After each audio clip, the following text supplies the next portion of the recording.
वर्तमान में आपके बिहार बोर्ड के मैट्रिक बोर्ड परीक्षा 2023 के लिए हम लोग बिहार टॉपर सीरीज की चर्चा कर रहे हैं। और इस सीरीज में आपके सभी विषय का ऑब्जेक्टिव सब्जेक्टिव प्रश्न को हम लोग समझ रहे हैं कि किस रूप में इस साल प्रश्न आएगा। क्योंकि आप जानते हैं कि अंतिम समय है, कुछ दिन का और समय शेष है आपके मैट्रिक बोर्ड परीक्षा 2023 में। तो इसीलिए हम लोग अंतिम गेस प्रश्न अर्थात कि वैसे प्रश्न जिनके पूछे जाने की संभावना इस साल की परीक्षा में सबसे ज्यादा है, उसी को हम लोग समझ रहे हैं। नया मॉडल पेपर जो भी आपके लिए अवेलेबल हो रहा है, उन सभी मॉडल पेपर की हम लोग चर्चा कर रहे हैं। इस क्रम में हम लोग विज्ञान के मॉडल पेपर को कल समझे थे।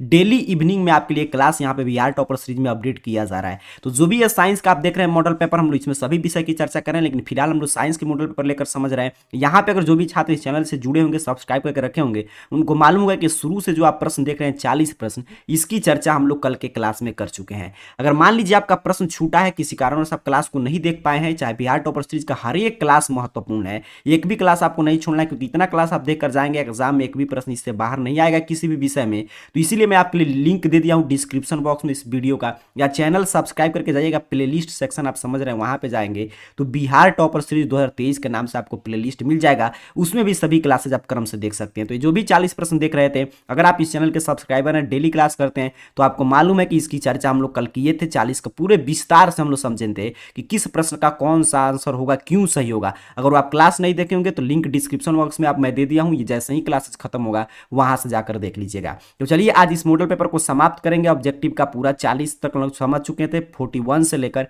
आपके 80 तक के प्रश्न की चर्चा करेंगे। सभी प्रश्न का जवाब हम लोग कल विस्तार से समझे थे, यहां तक कल हम लोग चर्चा किए थे। चलिए एक एक प्रश्न महत्वपूर्ण है तो आंसर देंगे, नहीं मालूम है तो आप याद करते जाइएगा, मैं सही आंसर बताऊंगा। क्योंकि मैं बार बार बोल रहा हूं अंतिम समय में अंतिम गेस प्रश्न सिर्फ उन्हीं प्रश्नों को इस मॉडल पेपर में सम्मिलित किया गया है जिसके पूछे जाने की संभावना इस साल की बोर्ड परीक्षा में सबसे ज्यादा है। 40 नंबर प्रश्न आपके स्क्रीन पे आ गया है, जल्दी से सभी विद्यार्थी आंसर देने का प्रयास करेंगे। करें, बाजार में बिकने वाले चिप्स की थैली में से ऑक्सीजन निकालकर उसमें कौन सी गैस भर दी जाती है। प्रश्न आपसे पूछ रहा है कि बाजार में जो चिप्स का थैली आप देखते हैं फूला फूला पूरा रहता है, तो उसमें ऑक्सीजन निकालकर कौन सा गैस भरा जाता है, प्रश्न यही पूछा जा रहा है। तो इसका सही आंसर आप लोग देने का प्रयास कीजिए। अगर नहीं मालूम है तो मैं जो सही आंसर बता रहा हूँ उसे याद करते चलेंगे, क्योंकि सभी प्रश्न आपके मैट्रिक बोर्ड परीक्षा 2023 में पूछे जा सकते हैं। तो जानते हैं सर नाइट्रोजन गैस भर दिया जाता है, बिल्कुल सही। जो हम लोग विकृत गंधिता वाला आपका चैप्टर पढ़ते हैं उसमें विकृत गंधिता के बारे में पढ़ना है, वहां पे बताया गया है कि चिप्स की थैली में नाइट्रोजन गैस भर दिया जाता है, ताकि क्योंकि चिप्स बनते हैं तैलीय पदार्थ वो खराब हो जाएगा। नाइट्रोजन गैस रहेगा तो किसी भी वायु से अभिक्रिया नहीं करेगा और खराब होने से उसे बचाने के लिए उसमें नाइट्रोजन गैस भर दिया जाता है। तो ऑप्शन ए फिलहाल सही आंसर हो जाएगा। काफी विद्यार्थी कल के 40 प्रश्न में 38 तक सही कर दिए थे। आपका समझिए तैयारी काफी शानदार है, तो अंत तक बने रहिए, पूरे प्रश्न का जवाब दीजिएगा। अंत में बताइएगा कि आज के 40 में से आपका कुल कितना प्रश्न सही हो रहा है। तो N2 इसका सही आंसर है। सभी विद्यार्थी आंसर देंगे, सिर्फ प्रश्न और उत्तर पे फोकस रहेंगे, कोई इधर उधर की बात नहीं, क्योंकि एग्जाम में काफी कम समय है। 42 नंबर प्रश्न आपके स्क्रीन पे आ चुका है, जल्दी से पढ़िए और आंसर देने का प्रयास कीजिए कि इसका सही आंसर क्या होगा। प्रश्न कह रहा है निम्नलिखित में से किसे चाकू से काटा जा सकता है। धातु अधातु का अपवाद से प्रश्न है, कह रहा है कि इसमें से किसे हम चाकू से काट सकते हैं सर। तो इसका सही आंसर जो भी विद्यार्थी कह रहे हैं कि लिथियम को अर्थात कि Li को, आपका आंसर बिल्कुल सही है। आप जानते हैं 2-3 तत्वों का मैं नाम लिखा दे रहा हूं, लिख लीजिए। अगर ऑप्शन आएगा ऐसे प्रश्न आएंगे कि निम्न में से किसे चाकू से काट सकते हैं, तो अगर लिथियम रहेगा तो उसे टिक कीजिएगा। मान लीजिए एग्जाम में लिथियम हटा दे तो सोडियम ऑप्शन में देख लीजिए, अगर सोडियम रहेगा तब चेक उसको टिक कर दीजिएगा, तभी सही होगा। या आपका वो भी नहीं रहेगा तो पोटेशियम रहेगा तो इसे टिक कर देंगे। लिथियम सोडियम पोटेशियम जैसे धातु को चाकू से काटा जा सकता है, तो इसीलिए यहाँ पे अब मैं समझा दिया पूरा क्लियर। लिथियम रहेगा ऑप्शन में, प्रश्न तो सेम रहेगा, लेकिन लिथियम रहेगा तो हम लोग लिथियम को टिक किए। अगर सोडियम रहता तो सोडियम को टिक करते, अगर पोटेशियम रहती है तो पोटेशियम को टिक करते, जो ऑप्शन में रहेगा उसको टिक कर दीजिएगा। 3 याद रखेंगे, कॉपी लेकर सभी फैक्ट्स नोट डाउन करते जाइए। आगे बढ़ते हैं 43 नंबर प्रश्न, कह रहा है सीने बार किसका अयस्क है। सीने बार तो ये तो बहुआ टाइप प्रश्न है, सीने बार किसका है। किसी विद्यार्थी का आंसर इसका गलत नहीं आना चाहिए। सभी विद्यार्थी एक साथ आंसर कमेंट करेंगे। आपको क्या करना है कि कमेंट बॉक्स में कैसे लिखना है, 43 का जो भी आपको लग रहा है सही ABCD उसको आंसर कमेंट कर देंगे। चलिए आंसर देने का प्रयास कीजिए। सीने बार किसका अयस्क है। ऑप्शंस आपके सामने है कि जस्ता का है, कि एल्युमिनियम का, कि पारा का, कि सीए का, जल्दी से बताएंगे। तो आप जानते हैं किसका है, HG पारा का है, बिल्कुल सही। ऑप्शन सी सही आंसर हो जाएगा। काफी बार रिपीटेड प्रश्न है, सिर्फ महत्वपूर्ण प्रश्न की हम लोग चर्चा कर रहे हैं। अगला प्रश्न कह रहा है आपसे कि रासायनिक अभिक्रिया के दौरान किसी पदार्थ में ऑक्सीजन का ह्रास कहलाता है। क्या कहलाता है। ऑप्शन से आपके उपचयन, की अपचयन, की संक्षारण, की कोई नहीं। जल्दी से बताइए। रासायनिक अभिक्रिया के दौरान पदार्थ में ऑक्सीजन का ह्रास, ह्रास का मतलब कमी, क्लियर समझना है। ह्रास का मतलब क्या करें, कमी, कमी समझिएगा, कमी क्या कहलाता है। भी विद्यार्थी 44 का सही आंसर कमेंट कर रहे हैं कि ऑप्शन बी सर अपचयन कहलाता है, क्योंकि ऑक्सीजन की कमी हो रहा है। आपका चला आंसर बिल्कुल सही है, ऑप्शन बी। जैसे मैं एक उदाहरण से आपको समझा दूं तो CuO और प्लस में H2 तो क्या बनाता है, जल्दी से बताएंगे। तो Cu प्लस H2, यहाँ पे देख रहे हैं ऑक्सीजन यहाँ से ह्रास हो गया, Cu से ऑक्सीजन का ह्रास हो गया, यहाँ पे Cu मिला, तो इसे ही क्या बोलते हैं, कौन सा अभिक्रिया का मैं उदाहरण लिखा हूं, तो अपचयन। को इसका अपचयन हो रहा है तो CuO का अपचयन हो रहा है। क्लियर, आपको समझना है उदाहरण के साथ।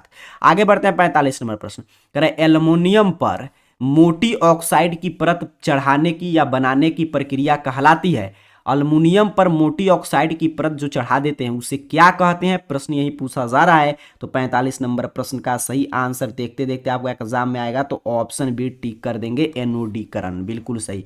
जस्तीकरण, तो लोहे पे जो जस्ता का परत चढ़ाया जाता है ताकि उसको संक्षारण से बचाया जाए, उसे बोलते हैं जस्तीकरण या आपका गैल्वेनाइजेशन। एनोडीकरण, तो एल्युमिनियम पर मोटी ऑक्साइड की परत चढ़ाने की प्रक्रिया। संक्षारण, तो जो जंग लगना उसे क्या बोलते हैं, संक्षारण। तो क्लियर, सभी ऑप्शन उम्मीद कर रहा हूं आप समझ पा रहे होंगे।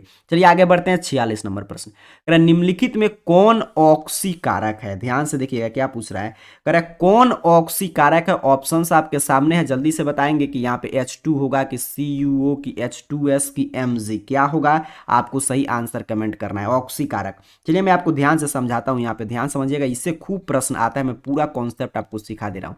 ऑक्सीकारक और अवकारक दोनों आपको उपचयन अपचयन अभिक्रिया में पढ़ना है। तो ऑक्सीकारक को हम लोग क्या बोलते हैं, एक और नाम से जानते होंगे, आप इसको ध्यान से समझ लीजिएगा। ऑक्सीकारक में आपको पूछ के कभी कभी पूछता है उपचायक, तो उपचायक भी सेम है, उपचायक भी सेम है, और ऑक्सीकारक, दोनों बात में कोई अंतर नहीं।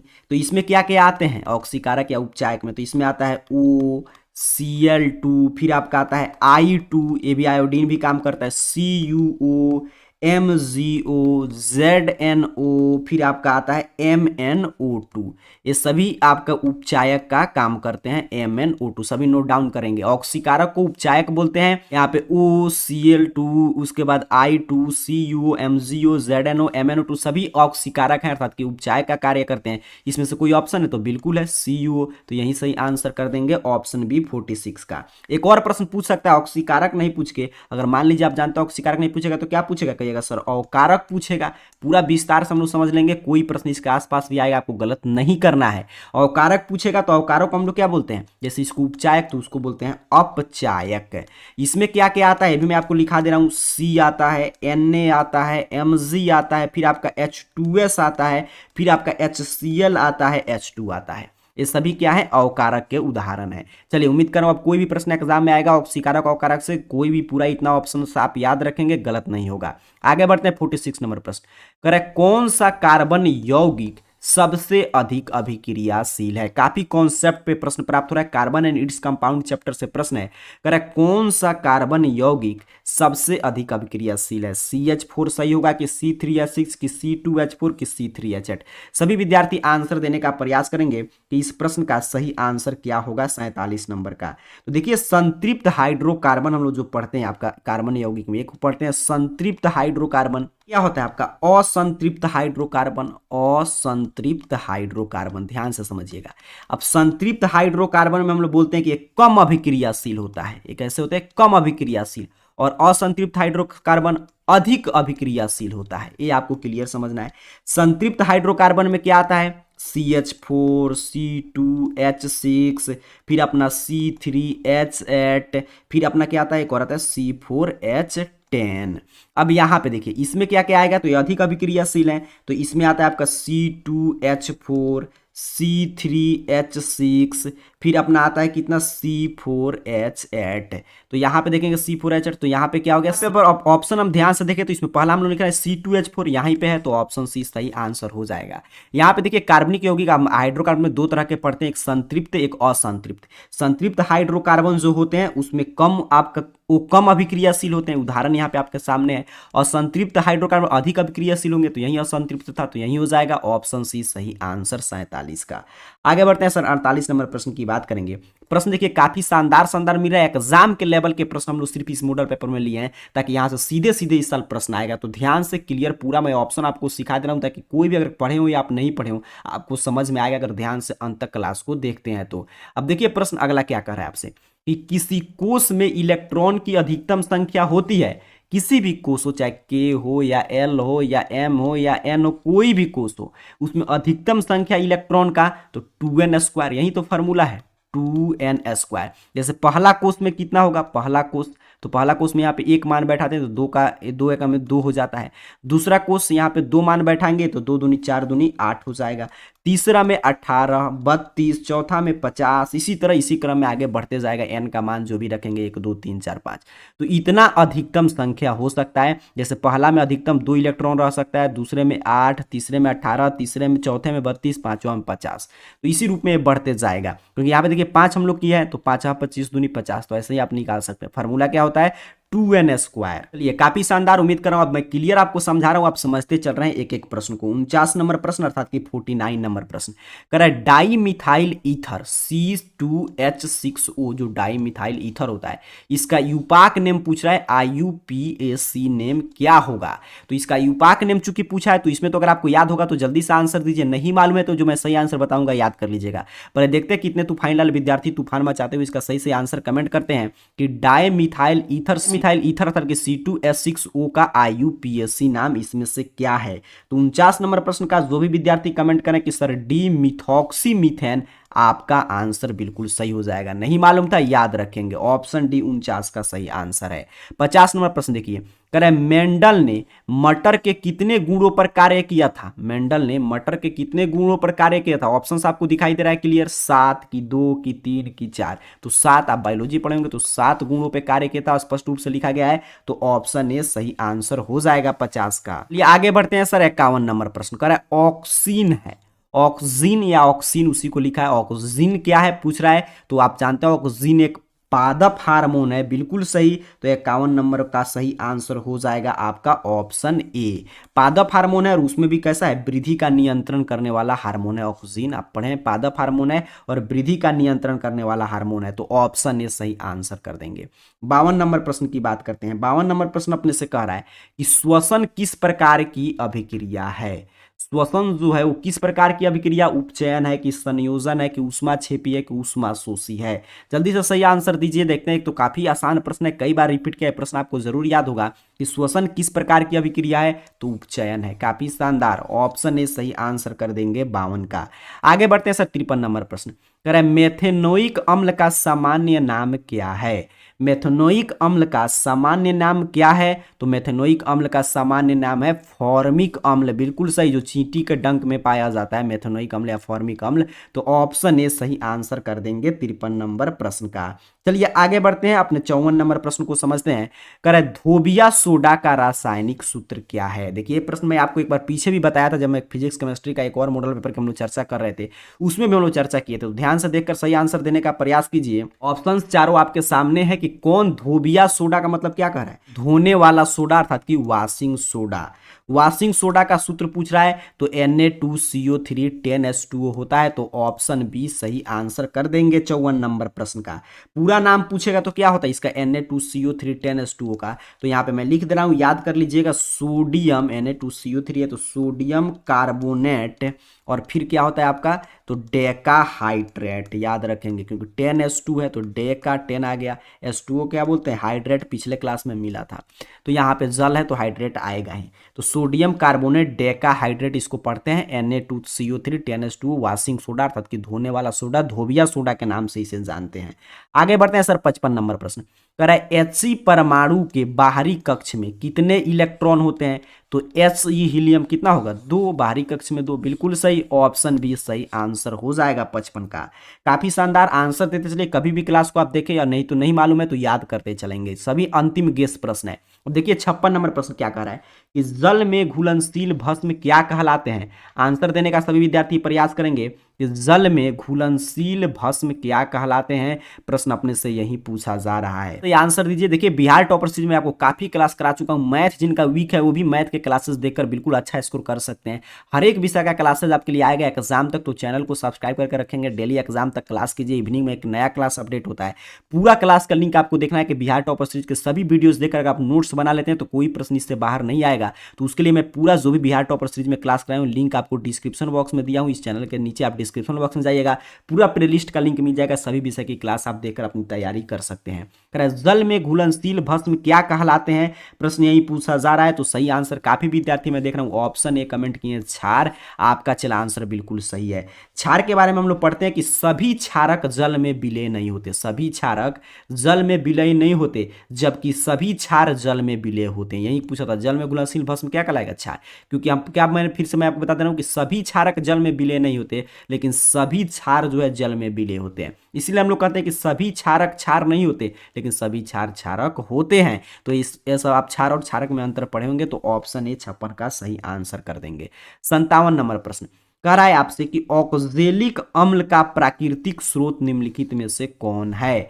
ऑक्जेलिक अम्ल इसमें से किसमें पाया जाता है, प्रश्न आपसे यही पूछा जा रहा है। जल्दी से आंसर देने का सभी विद्यार्थी प्रयास करेंगे कि इसका सही ऑप्शन आपको कमेंट करना है। कमेंट में लिखिएगा 57 और ABCD जो आपको लग रहा है उसको सही आंसर कर दीजिए। तो 57 नंबर प्रश्न का सही आंसर है टमाटर। टमाटर में क्या पाया जाता है, ऑक्जेलिक अम्ल। अब देखिए संतरा में मैं पूरा ऑप्शन आपको इतना ध्यान से समझा रहा हूं ताकि कोई भी प्रश्न आए एग्जाम में इसके आसपास तो गलत नहीं करना है। अगर पूछता कि साइट्रिक अम्ल का प्राकृतिक स्रोत क्या होगा, तो आप क्या बोलते, संतरा। टमाटर का मिल गया ऑक्जेलिक अम्ल। सिरका कब होता आंसर सर, तो जब पूछता कि एसिटिक अम्ल का प्राकृतिक स्रोत बताइए, तो सिरका। इमली कब होता है, ये भी मैं आपको बता दे रहा हूं, तो टार्ट्रिक अम्ल जब पूछता तब होता है इमली। तो टमाटर ऑक्जेलिक अम्ल के साथ होगा, साइट्रिक संतरा में, और एसिटिक सिरका में, टार्ट्रिक इमली में। पूरा ऑप्शन आपको क्लियर याद रखना है। आगे बढ़ेंगे सर 58 नंबर प्रश्न कह रहा है निम्न में से किस धातु का गलनांक सबसे कम है, तो सबसे जल्दी गल जाएगा, कौन सी धातु है जो सबसे अधिक गलेगा, जिसका गलनांक सबसे कम है। ऑप्शन से आपके AlNaAuFe यहाँ पे देख लीजिए। चलिए बताइए इसमें से कौन सबसे जल्दी गल जाएगा, जल्दी से आपको आंसर देना है। नहीं मालूम है तो याद रखेंगे ऑप्शन बी Na। चलिए आगे बढ़ते हैं, ध्यान से आंसर दीजिए। काफी विद्यार्थी मैं देख रहा हूँ 57 56 का आंसर कमेंट कर रहे हैं। 56 में क्या बढ़े थे हम लोग, क्षार, बिल्कुल सही था। यहाँ पे भी मैंने बता दिया पूरा चारों ऑप्शंस, तो यहाँ पे हो जाएगा 58 ऑप्शन बी। कोई इधर उधर की बात नहीं, कमेंट में सीधे प्रश्न का उत्तर देने का प्रयास करेंगे। कह रहा है उपचयन और अपचयन, यहाँ पे क्या था, अपचयन। उपचयन और अपचयन अभिक्रिया को संयुक्त रूप से क्या कहते हैं, तो रेडॉक्स या अपोपचय अभिक्रिया या रेडॉक्स अभिक्रिया कहते हैं। तो ऑप्शन समझ रहे, रेडॉक्स में क्या होता है, रेड ऑक्स ऐसे पढ़ते हैं, रेडक्शन प्लस ऑक्सीडेशन, तो यही तो होता है। उपचयन और अपचयन दोनों है, अर्थात कि रेडॉक्स अभिक्रिया इसको कहेंगे। तो 59 का हो जाएगा ऑप्शन ए। आगे बढ़ते हैं सर 60 नंबर प्रश्न कह रहा है कौन धातु है जिसका दहन चमकदार श्वेत ज्वाला के साथ संपन्न होता है।